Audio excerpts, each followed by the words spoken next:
Welcome to Taravari cooking.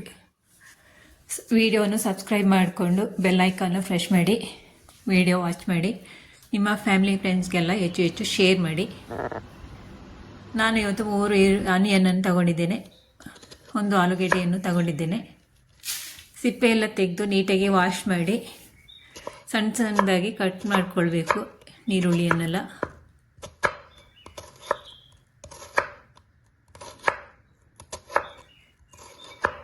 ಆಲೂಗೆಡ್ಡೆಯನ್ನು ಸಹ ಸಿಪ್ಪೆ ತೆಗೆದು ನೀಟಾಗಿ ವಾಶ್ ಮಾಡಿ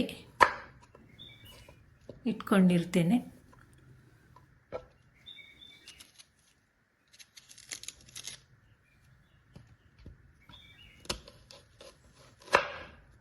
ವಿಡಿಯೋ ಇಷ್ಟ ಆದರೆ ಲೈಕ್ ಮಾಡಿ. ಎಲ್ಲ ನೀರುಳ್ಳಿಯನ್ನು ಈ ರೀತಿ ಕಟ್ ಮಾಡಿಕೊಂಡಿರ್ತೇನೆ ಉದ್ದುದ್ದವಾಗಿ. ಆಲೂಗೆಡ್ಡೆಯನ್ನು ನೀಟಾಗಿ ವಾಶ್ ಮಾಡಿ ಸಿಪ್ಪೆ ತೆಗೆದು ಒಂದು ಗ್ರೇಟರ್ ತಗೊಂಡು ಈ ಥರ ಗ್ರೇಟ್ ಮಾಡಿಕೊಳ್ಬೇಕು.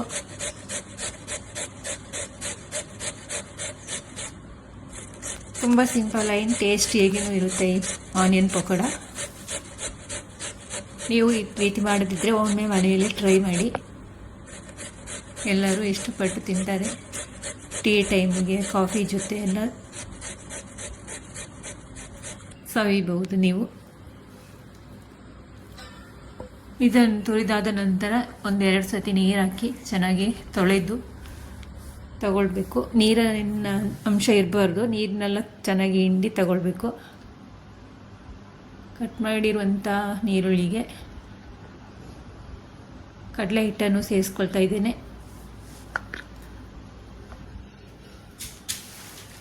3 ದೊಡ್ಡ ಸೈಜ್ ಆದ್ದರಿಂದ 1-2 ಬೌಲ್ ಆಗುವಷ್ಟು ಕಡಲೆ ಹಿಟ್ಟು ಹಿಡಿಯುತ್ತೆ. ಇದಕ್ಕೆ ಸಣ್ಣದಾಗಿ ಕಟ್ ಮಾಡಿರುವಂಥ ಕರಿಬೇವಿನ ಎಲೆಯನ್ನು ಸೇರಿಸ್ಕೊಂಡಿದ್ದೇನೆ. ಜಜ್ಜಿರುವಂಥ ಬೆಳ್ಳುಳ್ಳಿ, ಶುಂಠಿ, ಹಸಿಮೆಣಸಿನಕಾಯಿಯನ್ನು ತಗೊಂಡಿದ್ದೇನೆ. ನಾನು ಚಿಕ್ಕ ಹಸಿಮೆಣಸಿನಕಾಯಿ ತಗೊಂಡಿದ್ದೇನೆ, ನೀವು ಮಾಮೂಲಿ ಹಸಿಮೆಣಸಿನಕಾಯಿಯನ್ನು ತಗೋಬೋದು. ತುರಿದು ನೀರು ಚೆನ್ನಾಗಿ ಹಿಂಡಿರುವಂಥ ಆಲೂಗೆಡ್ಡೆಯನ್ನು ಸೇರಿಸ್ಕೊಂಡಿದ್ದೇನೆ. ಅದಕ್ಕೆ 1 ಚಮಚ ಅಕ್ಕಿ ಹಿಟ್ಟು, 1/4 ಚಮಚ ಅರಿಶಿಣದ ಪೌಡರನ್ನು ಹಾಕ್ಕೊಂಡಿರ್ತೇನೆ. ರುಚಿಗೆ ತಕ್ಕಷ್ಟು ಉಪ್ಪನ್ನು ಸಹ ಸೇರಿಸ್ಕೊಳ್ತೇನೆ.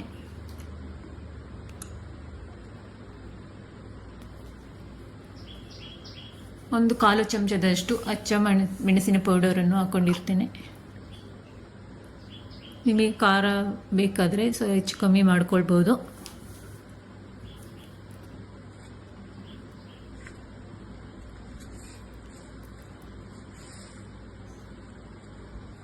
ಎಲ್ಲವನ್ನು ಇವಾಗ ನೀಟಾಗಿ ಮಿಕ್ಸ್ ಮಾಡಿಕೊಳ್ಬೇಕು.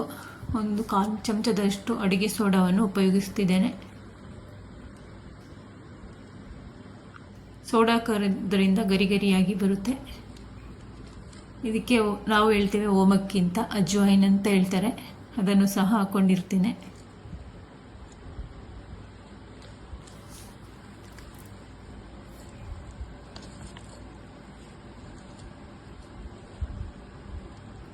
ಎಲ್ಲವನ್ನು ಕೈಯಲ್ಲಿ ನೀಟಾಗಿ ಮಿಕ್ಸ್ ಮಾಡಿಕೊಳ್ಬೇಕು. ನೀರೇನು ಹಾಕೋದು ಬೇಡ, ಈರುಳ್ಳಿಯಲ್ಲಿ ನೀರಿನ ಅಂಶ ಇರುತ್ತೆ, ಆಲೂಗೆಡ್ಡೆಯಲ್ಲೂ ಸಹ ನೀರಿನ ಅಂಶ ಇರುತ್ತೆ.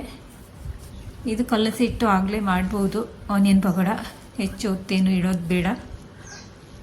ಇದಕ್ಕೆ ನಾನು ಮೊದಲೇ ಕಾಯಿಸಿ ಡೀಪ್ ಫ್ರೈ ಮಾಡುವಂಥ ಇದಕ್ಕೆ ಮೊದಲೇ ಕಾಯಕ್ಕೆ ಎಣ್ಣೆಯನ್ನು ಬಿಸಿಗಿಟ್ಟಿದ್ದೆ. ಅದಕ್ಕೆ 2 ಚಮಚದಷ್ಟು ಎಣ್ಣೆಯನ್ನು ಹಾಕ್ಕೊಂಡಿರ್ತೇನೆ, ಬಿಸಿ ಮಾಡಿರುವಂಥ ಎಣ್ಣೆ. ನೀಟಾಗಿ ಕೈಯಲ್ಲಿ ಮಿಕ್ಸ್ ಮಾಡಿ ಎಣ್ಣೆ ಬಿಸಿಯಾದ ನಂತರ ಈ ರೀತಿ ಹಾಕಬೇಕು. ನೀವು ಉಂಡೆ ಸಮೇತ ಮಾಡಿ ಹಾಕ್ಬೋದು, ಯಾವ ರೀತಿ ನಿಮಗೆ ಪಕೋಡ ಬೇಕಾಗುತ್ತೆ ಆ ರೀತಿ ಮಾಡಿ ಹಾಕ್ಕೊಳ್ಳಿ. ನಾನು ಈ ರೀತಿ ಹಾಕಿ ಬೇಯಿಸ್ಕೊಳ್ತೇನೆ. ಹಾಕಿದ ತಕ್ಷಣ ಸೌಟೇನು ಹಾಕ್ಬಾರ್ದು, ಎಲ್ಲ ಪುಡಿ ಪುಡಿಯಾಗಿ ಹೋಗುತ್ತೆ.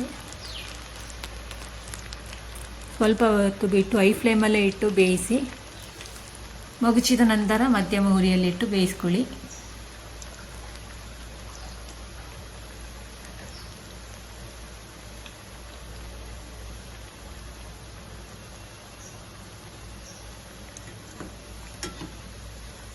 ಈ ರೀತಿ ಎಲ್ಲವನ್ನು ಮಗುಚಿ ಬೇಯಿಸ್ಕೊಳ್ಬೇಕು. ಒಂದಕ್ಕೊಂದು ಅಂಟದಂಗೆ ಹಾಕಿ ನೀವು.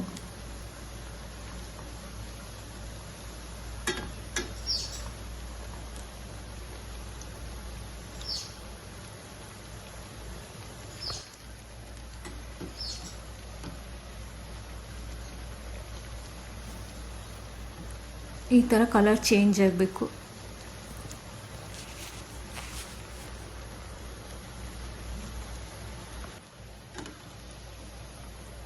ಇವಾಗ ಇದು ರೆಡಿಯಾಗಿದೆ ನೋಡಿ. ಈ ಥರ ಆದರೆ ಸಾಕಾಗುತ್ತೆ.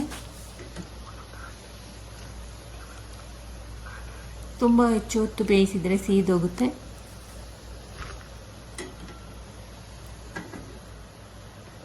ಈ ಥರ ಬೇಯಿಸ್ಕೊಂಡ್ರೆ ಸಾಕು. ನಾನು ಎಲ್ಲವನ್ನು ಈ ರೀತಿಯೇ ಕರಿದಿಟ್ಕೊಳ್ತೇನೆ.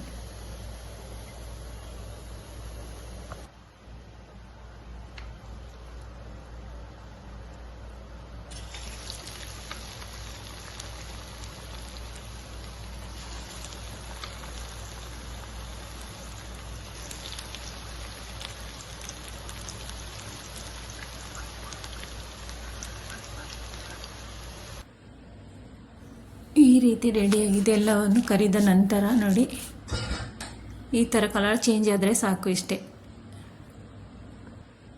ಫೈನಲಿ ನಮ್ಮ ಆನಿಯನ್ ಪಕೋಡ ರೆಡಿ ಆಯಿತು. Thank you for watching. ಎಲ್ಲರಿಗೂ ಬಾಯ್.